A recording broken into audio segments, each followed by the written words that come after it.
Hola a todos, en este vídeo voy a mostrar cómo restablecer los auriculares Philips a la configuración de fábrica.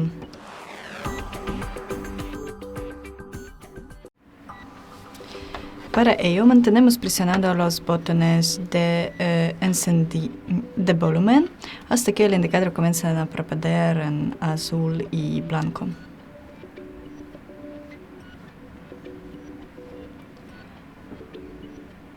Si no te funciona así, puedes apagar los auriculares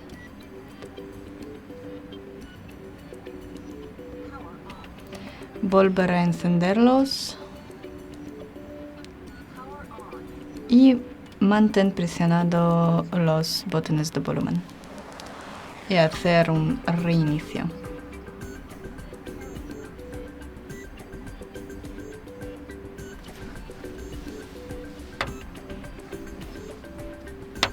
Y eso es todo. Gracias por ver, denle like y suscríbanse a nuestro canal.